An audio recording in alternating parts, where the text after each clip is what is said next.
Shalom, selamat siang saudara-saudaraku yang dikasihi oleh Tuhan. Senang sekali kalau siang ini saya bisa menjumpai lagi saudara-saudara semuanya dimanapun saudara berada, walaupun hanya melalui rekaman video ini. Saudaraku yang dikasihi Tuhan, sementara pandemi Corona belum berakhir juga dan bahkan kita tidak tahu sampai kapan ini, mari kita mumpung banyak waktu, kita bisa banyak belajar firman-Nya. Saat ini, siang ini saya mau mengajak kita kembali, kita mau belajar firman-Nya yang terambil dari kitab Galatia.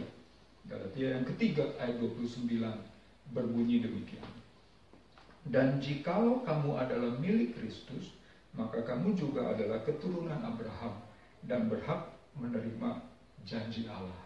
Saudaraku yang dikasihi Tuhan, lalu janji Allah kepada Abraham yaitu Kejadian 12 ayat 1 sampai dengan 3. Berfirmanlah Tuhan kepada Abraham, aku akan membuat engkau menjadi bangsa yang besar dan memberkati engkau serta membuat namamu masyhur dan engkau akan menjadi berkat. Dan selanjutnya, saudara yang kasih Tuhan, lihat luar biasa. Ini bicara tentang janji Tuhan. Nah, saudaraku yang kasih Tuhan, tema kita siang hari ini adalah hidup di atas janji-janji Tuhan. Hidup di atas janji-janji Tuhan. Di masa sekarang ini kita seringkali mengalami banyak kendala di dalam kehidupan kita. Kesusahan, kehebohan, kepanikan, dan semua persoalan-persoalan. Salah satunya ya Corona ini. Ya, saudara-saudara, COVID-19 ini kita tidak tahu sampai kapan dan ini banyak sekali menyusahkan, banyak sekali mengganggu kehidupan, sisi-sisi kehidupan kita. Saudaraku yang dikasih Tuhan, dan kedepannya pun kita akan terus mengalami banyak kejadian-kejadian seperti ini. Dan solusinya bagaimana? Ya, solusinya adalah kita harus hidup di atas janji-janji Tuhan. Persoalannya ya, kenapa dengan janji Tuhan? Bagaimana janji Tuhan itu? Yang pertama saya membagikan bahwa janji Tuhan itu murni seperti perak yang teruji. 7 kali dimurnikan dalam peleburan. Mazmur pasal 12 ayat yang ke-6. Saudaraku yang dikasih Tuhan, disebutkan bahwa janji Tuhan itu seperti perak yang murni. Saudaraku yang dikasih Tuhan, bedanya perak dengan logam-logam yang lain itu unik, saudara. Kalau emas itu bahan dasarnya, waktu kita mencari emas, bahan dasarnya memang sudah bentuknya emas. Cuma memang terus dimurnikan lagi supaya emasnya lebih baik, lebih bermutu. Tapi kalau perak unik, saudara. Makanya kenapa firman Tuhan bilang janji Tuhan itu seperti perak yang dimurnikan. Karena perak itu bahan dasarnya, bahan aslinya tidak langsung berbentuk perak. Kita tidak tahu itu benda itu perak atau tidak. Kita tahunya pada waktu dia dimurnikan. Waktu dia dimurnikan, dilebur lagi, baru keluar, muncul peraknya. Muncul yang namanya logam peraknya itu. Nah, saudaraku yang dikasih Tuhan, semakin banyak dilebur, 7 kali dilebur, maka semakin muncul peraknya. Semakin muncul peraknya, makin asli peraknya yang aslinya itu muncul. Kira-kira demikian, saudara bisa memahami. Nah, saudaraku yang dikasih Tuhan, oleh sebab itu makanya Tuhan bilang bahwa janji Tuhan itu seperti perak, artinya dia murni, dia sudah dilebur, nggak mungkin salah, nggak mungkin bohong, nggak mungkin kacau, nggak mungkin hilaf, nggak mungkin. Waktu Tuhan berjanji, dia pasti, saudara-saudara. Ini saudara-saudara, mengapa kita harus hidup di atas janji Tuhan? Di dalam kitab Ulangan pasal 5 ayat 3, bukan dengan nenek moyang kita Tuhan mengikat perjanjian itu, tetapi dengan kita yang ada di sini pada hari ini, kita semuanya yang masih hidup. Saudaraku yang dikasihi Tuhan, Tuhan sudah mengikat perjanjiannya dengan kita. Artinya dia nggak main-main. Tuhan tidak main-main. Tuhan tidak bercanda memberikan janjinya kepada kita.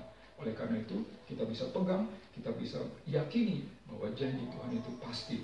Saudaraku yang dikasihi Tuhan, poin yang kedua, bagaimana dengan janji Tuhan itu atau mengapa harus hidup di atas janji Tuhan? Poin yang kedua, Tuhan tidak lalai, Tuhan tidak lupa menepati janjinya. Ulangan pasal 4 ayat 31 dan juga 2 Petrus pasal 3 ayat yang ke-9. Saudaraku yang dikasihi Tuhan, mungkin kalau manusia yang berjanji pernah salah, pernah tidak ditepati. Bukan pernah, bahkan sering mungkin ya. Saudara dengan saya, kita pernah dijanjikan oleh orang lain, lalu orang itu tidak menepatinya. Oh, itu wajar. Namanya juga manusia. Seringkali alasannya ntar lupa, hilang, atau dan sebagainya. Oke, asal jangan bohong. Tapi saudara-saudara dikasih Tuhan, kalau janji Tuhan, kalau Tuhan sudah berjanji, dia pasti. Dia nggak lupa, saudara-saudara. Karena Tuhan itu pribadi yang luar biasa. Dia yang maha kudus, dia jujur, dia tulus, pribadi yang luar biasa. Nggak mungkin dong Tuhan bohong. Nggak mungkin Tuhan lupa. Tuhan tidak pelupa seperti manusia. Saudara pun dikasih Tuhan. Di dalam kitab Yesaya 38 ayat 7 begini firman Tuhan. Inilah yang akan menjadi tanda bagimu dari Tuhan, bahwa Tuhan akan melakukan apa yang telah dijanjikannya. Yosua pasal 21 ayat 45 ditambahkan lagi, dari segala yang baik yang dijanjikan Tuhan kepada kaum Israel, tidak ada yang tidak dipenuhi, semuanya terpenuhi. Wow, keren saudara-saudara. Artinya janji Tuhan semuanya dipenuhi. Janji tentang ekonomi, janji kesehatan, janji tentang jodoh, janji tentang keluarga, janji tentang pendidikan kita, janji tentang keamanan, semuanya ditepati saudara. Tadi janji Tuhan kepada kita melalui Abraham, nenek moyang kita, adalah bahwa kita akan diberkati, kita akan memperoleh berkat. Saudaraku yang dikasihi Tuhan, ini pasti saudara-saudara. Jangan bingung, jangan ragu, jangan sampai kita mencurigai janji Tuhan. Harus percaya. Orang yang tidak percaya atau ragu kepada janji Tuhan, itulah yang tidak menepati janji Tuhan, yang tidak mendapat janji Tuhan. Seringkali kita menyalahkan Tuhan tidak menepati janjinya, padahal kita hanya ragu. Di masa pandemi corona ini, Tuhan bisa lakukan apa saja bagi kehidupan kita. Itu janji Tuhan. Saudara tidak perlu panik. Poin yang ketiga, mengapa sih janji Tuhan itu, atau bagaimana sih janji Tuhan itu? Yang ketiga, Tuhan pasti menepati janjinya kepada orang yang bergaul karib. Saudara pun dikasih Tuhan. Poin yang ketiga, mengakhiri renungan kita siang hari ini. Saudara, di dalam Mazmur pasal 25 ayat yang ke-14 tadi, bahwa Tuhan akan menggenapi semua janji-janjinya kepada orang yang bergaul karib dengan Dia. Saudara pun dikasih Tuhan. Semakin kita banyak karib dengan Tuhan, semakin kita banyak mendapatkan penggenapan janji-janji Tuhan. Tetapi sebaliknya, semakin kita tidak sering dekat dengan Tuhan, atau kita tidak bergaul karib dengan Tuhan, makanya itu yang membuat seringkali kita tidak mendapatkan janji-janji Tuhan. Mana nih janji Tuhan?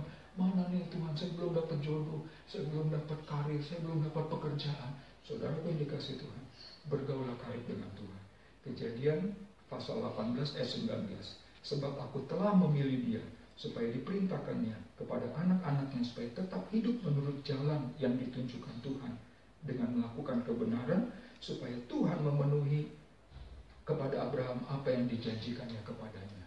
Waktu kita ngikutin terus kebenaran, waktu kita hidup dalam kebenaran, bergaul karib, maka janji-janji Tuhan akan semakin banyak digenapi. Saudara punya di situ Tuhan, rindukah saudara dengan saya?